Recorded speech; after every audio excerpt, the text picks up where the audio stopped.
Israeli প্রধানমন্ত্রী Benjamin Netanyahu এতদিন যাকে রেড লাইন বলে হুঙ্কার দিচ্ছিলেন, আজ আমেরিকার এক চিঠিতেই সেই লাল দাগ মুছে গেল। খুদ ট্রাম্প প্রশাসন এবার তুরস্ককে আমন্ত্রণ জানালো গাজায় তাদের সেনাবাহিনী পাঠানোর জন্য। আর এই সুবর্ণ সুযোগটির জন্যই তো বছরের পর বছর ধরে অপেক্ষা করছিলেন তুরস্কের প্রেসিডেন্ট রিসেপ তাইপ এরদোয়ান।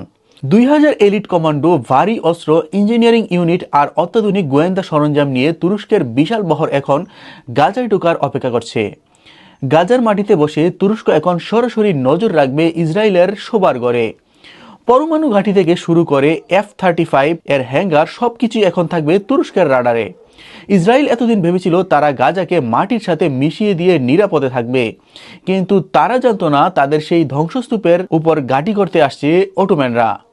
নেতানিয়াহুর ভেটু, তার হুঙ্কার সবই আজ আমেরিকার চিঠির কাছে অসার। ইসরায়েলের অস্তিত্ব আজ সত্যি হুমকির মুখে। কিন্তু প্রশ্ন হলো, কেন আমেরিকার মতো কট্টর ইসরায়েলপন্থী দেশ হঠাৎ করে নেতানিয়াহুর বুকে ছুরি মেরে তুরস্ককে গাজার ভেতর ডেকে আনলো?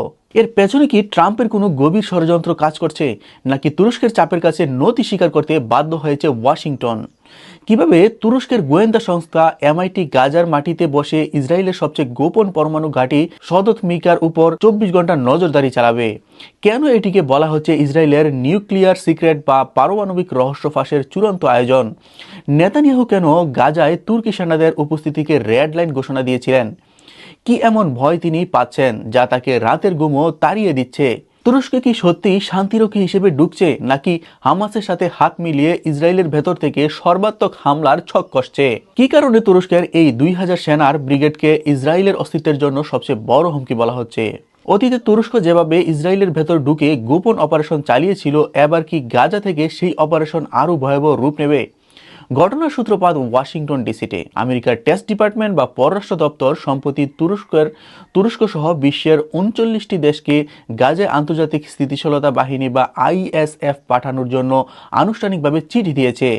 এর চিঠিতে বলা হয়েছে, গাজায় শান্তি প্রতিষ্ঠা এবং পুনর্গঠনের জন্য আন্তর্জাতিক সম্প্রদায়ের অংশগ্রহণ প্রয়োজন। যদিও 39টি দেশ আগ্রহ দেখিয়েছে, কিন্তু তাদের বেশিরভাগই ইতালি বা ইন্দোনেশিয়ার মতো দেশ, যারা শুধু ডাক্তার বা লজিস্টিক সাপোর্ট দিতে চায়। তারা যুদ্ধের ঝুঁকি নিতে নারাজ। কিন্তু তুরস্কের বিষয়টা আলাদা। তুরস্কের পররাষ্ট্রমন্ত্রী হাকান ফিদান এবং প্রেসিডেন্ট রিসেপ তাইপ এরদোয়ান বরাবর বলেছেন, তুরস্ক শুধু ত্রাণ দিতে নয়, তারা সেনা পাঠাতে প্রস্তুত। আর আমেরিকা ঠিক এই সুযোগটাকে কাজে লাগিয়েছে। তারা জানে গাজায় শৃঙ্খলা ফেরাতে হলে তুরস্কের মতো শক্তিশালী মুসলিম দেশের সেনাবাহিনীর বিকল্প নেই। এই চিঠি ইসরায়েলের জন্য এক বিনা মেঘে বজ্রপাত, কারণ ইসরায়েল ভেবেছিল তাদের বন্ধু ট্রাম্প কখনোই তুরস্ককে গাজায় ঢুকতে দেবে না। কিন্তু রাজনীতিতে কোনো স্থায়ী বন্ধু নেই। আমেরিকা তাদের স্বার্থে আজ ইসরায়েলকে বলি দিতেও প্রস্তুত। রিপোর্ট অনুযায়ী আলাস্কা ইতিমধ্যে একটি ব্রিগেড সাইবার বা ব্রিগেড আকারের বাহিনী প্রস্তুত করেছে। এই বাহিনীর সদস্য সংখ্যা প্রায় 2000। এটি কোনো সাধারণ শান্তিরক্ষী বাহিনী নয়। এতে থাকছে তুরস্কের বা যুদ্ধসক্ষম সেনা, যারা যে কোনো পরিস্থিতিতে লড়াই করতে প্রস্তুত। থাকছে ইঞ্জিনিয়ারিং ইউনিট, যারা গাজায় ধ্বংসস্তূপ সরিয়ে বাংকার তৈরি করবে। থাকছে লজিস্টিক সাপোর্ট এবং বিস্ফোরক নিয়ন্ত্রণকারী দল। তুরস্ক তার প্রয়োজনীয় সব ধরনের সামরিক ইউনিট গাজায় পাঠানোর প্রস্তুতি নিচ্ছে। তার মানে হলো, তুরস্ক সেখানে শুধু কয়েকদিনের জন্য যাচ্ছে না, তারা সেখানে দীর্ঘমেয়াদী ঘাঁটি গড়তে যাচ্ছে। গাজার পুনর্গঠনের নামে তুরস্ক সেখানে এমন এক ইনফ্রাস্ট্রাকচার তৈরি করবে যা ভবিষ্যতে ফিলিস্তিনি যোদ্ধাদের জন্য ঢাল হিসেবে ব্যবহার করবে। তুরস্কের এই প্রস্তুতি দেখে ইসরায়েলের গোয়েন্দা সংস্থা আতঙ্কিত।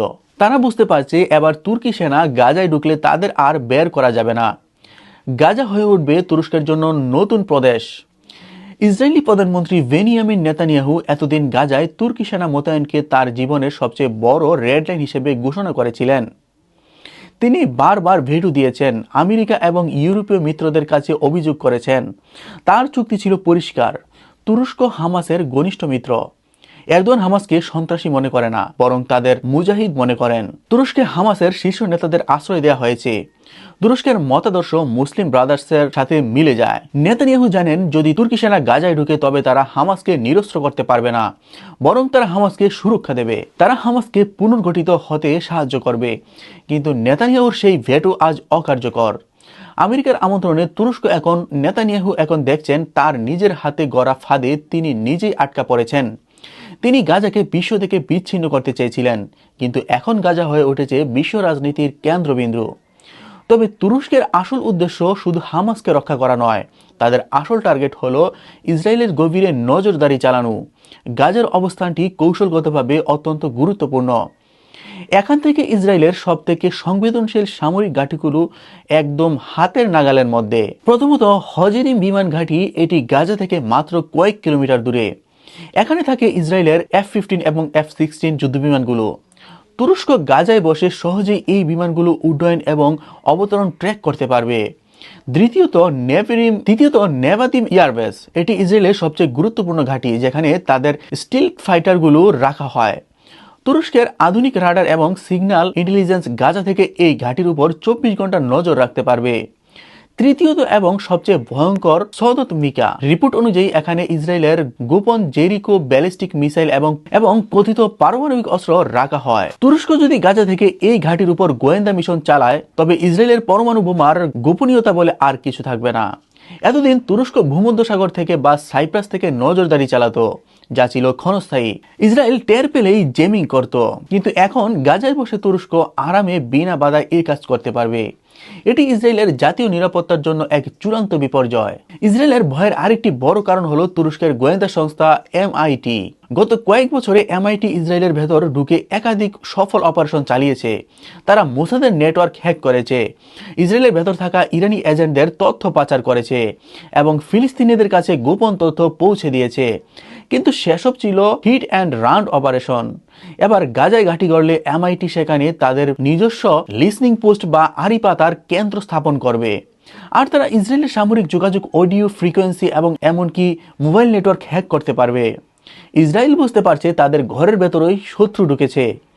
এতদিন তারা হামাসকে ভয় পেত, কিন্তু হামাসের কাছে প্রযুক্তি ছিল না।